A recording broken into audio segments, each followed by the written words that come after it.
விடுதலை சிறுத்தைகள் கட்சியினுடைய முன்னாள் சட்டமன்ற உறுப்பினர் ஆலூர் ஷானவாஸ் அவர்கள் சமீபத்தில் ஒரு நேர்காணலில் பேசும்போது என்ன சொல்லியிருப்பாருன்னா, எடப்பாடி பழனிசாமி ஒரு 50 தொகுதிகளில் வென்றிருக்காரு, அதை நம்ம பாராட்டணும் அப்படின்னு சொல்லி பேசியிருப்பார்.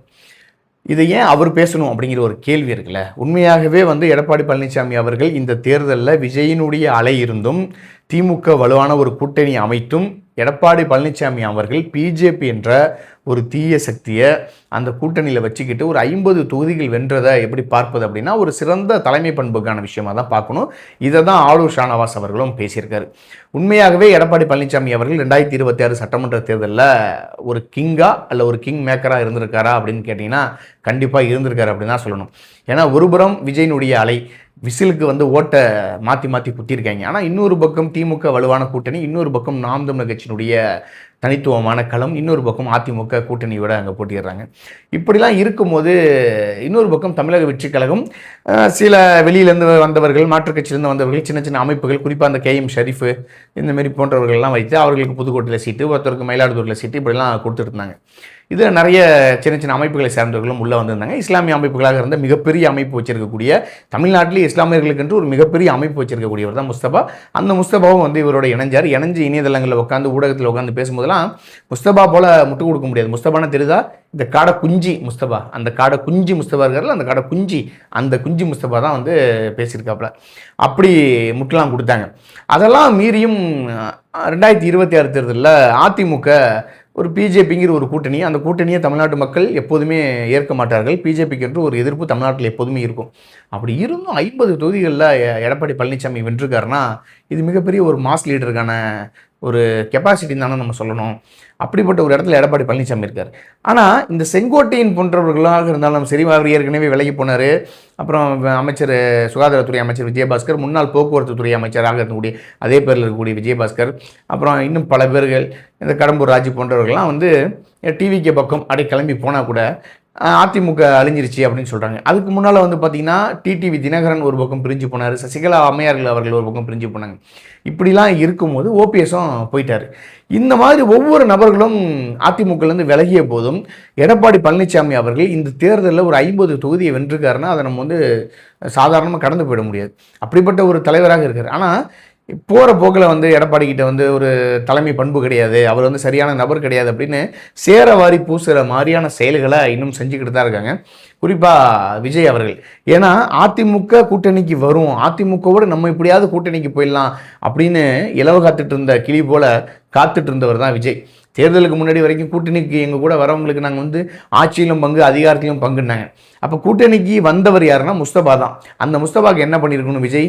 உண்மையாகவே ஆட்சியிலும் அதிகாரத்திலும் பங்கு கொடுத்துருக்கணும், அவருக்கு ஒரு அமைச்சரவை கொடுத்துருக்கணும். ஆனால் அவருக்கெல்லாம் கொடுக்காம வெற்றி பெற்றதுக்கு பின்னால் வந்த ஐயாஎம்எல் கட்சி, ஐயுஎம்எல், அந்த ஐயுஎம்எல் கட்சி, அப்புறம் விசிக, அப்புறம் காங்கிரஸ், இந்த போன்ற கட்சிகளுக்கெல்லாம் அமைச்சரவையில் இடம் கொடுத்தது முஸ்தபாவுக்கு எவ்வளோ மன வலியாக இருந்திருக்கும்.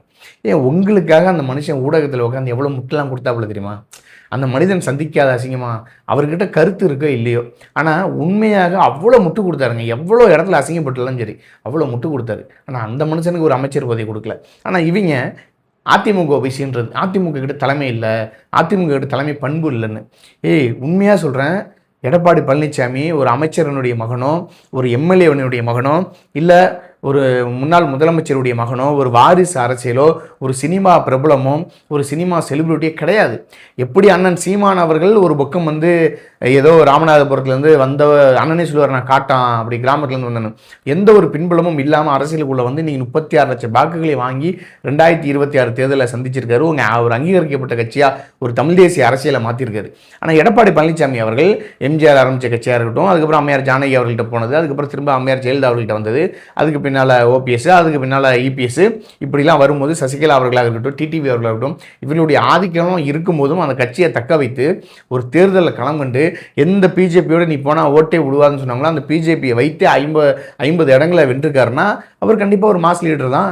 அந்த மாஸ் லீடரை விமர்சனம் பண்ணுற அளவுக்கு டிவி கேட்கலாம் தகுதி கிடையாது. தமிழக வெற்றி கழகம் என்ன தகுதி இருக்குன்னு அதிமுகவை பார்த்து விமர்சனம் பண்ணுறீங்க? உண்மையாகவே இந்த 2026 தேர்தலில் அவர் பிஜேபியை கழட்டி விட்டுருந்து நின்றிருந்தால் இன்றைக்கி ஆட்சியும் அதிகாரமும் அவர்கிட்ட இருந்திருக்கும். உண்மை இதுதான். இதை நம்ம மறுக்கவே முடியாது. ஒருவேளை அந்த கடந்த தேர்தலில் நாம் தமிழரோடு அதிமுக கூட்டணி சேர்ந்திருந்தாலோ, இல்லை இதே தேமுதிக அதிமுகவோட கூட்டணி சேர்ந்திருந்தாலோ இன்னும் நிறைய வலுவான வாக்குகளை பெற்றிருக்கலாம். ஆனால் அதெல்லாம் மறைச்சிட்டு எடப்பாடி பழனிசாமி ஒன்றுமே இல்லை, எடப்பாடி பழனிசாமி யாருன்னே தெரியாது, அவரெல்லாம் ஒரு தலைவரா, அவர்கிட்ட அந்த லீடருக்கான பண்பே இல்லை, இப்படி சவுக்கு சங்கர் பேசுவாப்புல, அதே போல தான். பேமெண்ட் வரதுக்கு முன்னாடி ஒன்று, பேமெண்ட் வந்ததுக்கப்புறம் ஒன்று, ஆட்சிக்கு வரதுக்கு முன்னாடி ஒன்று, ஆட்சிக்கு வந்ததுக்கு முன்னாடி ஒன்று. இப்போ சவுக்கு ஒரு பேமெண்ட் தான். எப்படின்னா இந்த பஸ் ஸ்டாண்ட்லலாம் பார்த்தீங்கன்னா பேமெண்ட் வாங்கிட்டு சில வேலைகளை பார்ப்பாங்க, இந்த புரோக்கர்ஸ் வேலைலாம். அதை இணையத்தில் உட்காந்து பார்க்குறவர் தான் சவுக்கு சங்கர். சவுக்கு சங்கர் இதே அதிமுக புகழ்ந்தும் பேசியிருக்காரு, அதிமுகவை இகழ்ந்தும் பேசியிருக்காரு. உண்மையாக என்னை பொறுத்த வரைக்கும் ஒன்று தான். இந்த பணம் வாங்கிட்டு பேசுகிறேன், இந்த பணம் கொடுத்தா பேசுவேன், உன்னை மிரட்டி பணம் வாங்குவேன், அதுக்காக நான் பேசுகிறேங்கிறது மிகப்பெரிய தவறு. உங்களுடைய கருத்து என்னவோ அந்த கருத்தை இணையதளங்களில் பதிவு பண்ணுங்கள். அது மக்கள் அதை ஏற்பதும் ஏற்காமல் போவதும் மக்களுடைய வேலை. அதை விட்டுட்டு ஒரு இன்ஃப்ளூயன்சர் நிறைய சப்ஸ்கிரைபர் ஏற்றிக்கிட்டு நிறைய ஃபாலோவர்ஸ் வச்சுருக்கேங்கிறதுக்காக நான் உன்னை திட்டுவேன், உன்னை அடிப்பேன், நீ எனக்கு பணம் கொடுன்னு கேட்பதாக இருக்கட்டும், இல்லை இவங்க பணம் கொடுத்தா தான் நான் உனக்கு பேசுவாங்கதாக இருக்கட்டும், இதெல்லாம் பண்ணுற ஒரே ஆள் சவுக்கு தான். இன்றைக்கி அதே சவுக்கு உட்காந்துக்கிட்டு இந்த அதிமுக பேசுறதெல்லாம் ஏற்றுக்கவே முடியாது. சவுக்கு டிவி கேக்கு முட்டு கொடுக்குறது நீங்கள் ஏற்றுக்கிறீங்களா?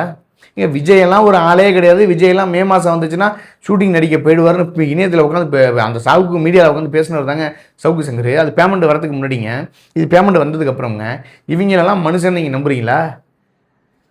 என்னையை பொறுத்த வரைக்கும் எடப்பாடி பழனிசாமி ஒரு தமிழர், அவருக்கான பண்பு, அவருடைய திராவிட அரசியல், அது கோட்பாடு, அது வேறு. அவரே சொன்னாருங்க, திராவிடம்னா எனக்கு என்னென்னு தெரியாது, என்னை விட பெரிய அறிஞர்கள் இருப்பாங்க, அவங்கள்ட்ட கேட்டுங்கன்னு போயிட்டார். அவர் ஒரு தமிழர், ஒரு கட்சியில் இருந்திருக்காரு, கஷ்டப்பட்டு அடிமட்ட தொண்டராக வந்தார். ஒரு ஒன்றியம், ஒரு மாவட்டம், அதுக்கப்புறம் ஒரு சட்டமன்றம், அதுக்கப்புறம் ஒரு அமைச்சர், அதுக்கப்புறம் இன்றைக்கி ஒரு பொதுச் செயலாளர், ஒரு முதலமைச்சர், ஒரு எதிர்க்கட்சி தலைவர், இப்படிலாம் அந்தஸ்தில் இருந்தவர்.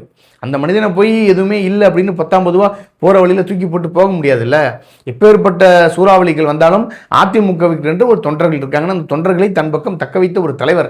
அந்த தலைவரை மற்றவர்கள் விமர்சனம் செய்வதை ஏற்றுக்க முடியாது. ஆலூர் ஷானவாஸ் அவர்கள் சொன்னது போல நம்ம எடப்பாடி பழனிசாமி அவர்கள் பாராட்டி ஆகணும்னா கண்டிப்பாக பாராட்டி தான் ஆக வேண்டும். அவர் செய்த ஒரு தவறு என்னவாக இருக்கலாம்னா பாஜகவோடு கூட்டணி வைத்தது, இல்லை பாஜகவோடு தேர்தலை சந்தித்ததாக இருக்கலாமே தவிர மற்றபடி அவர்கிட்ட தலைமைக்கான பண்பு இருக்கான்னு கேட்டால் கண்டிப்பாக இருக்குது. அதனால் அவரை 10 விமர்சனம் பண்ணிடாதீங்க. மீண்டும் ஒரு கனவில் சந்திப்போம். நன்றி, வணக்கம்.